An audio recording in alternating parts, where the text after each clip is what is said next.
আপনার নাম কি? কি কারণে তোমারে মারলো? এই ড্রাইভার সাহেব,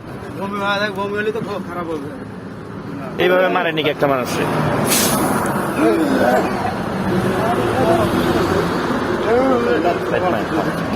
হ্যাঁ, অন্ধকোষের মধ্যে মারছে লাথি।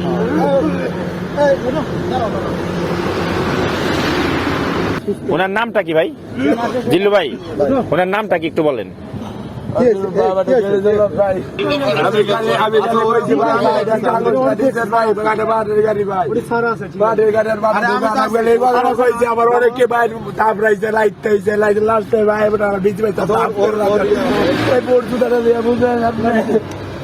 এই রোজদার ভাই, কি কারণে ওনারা লাথি মারলেন? একটু বল। আমি সাংবাদিক, আপনি আমার এইভাবে মোবাইল, আচ্ছা মোবাইল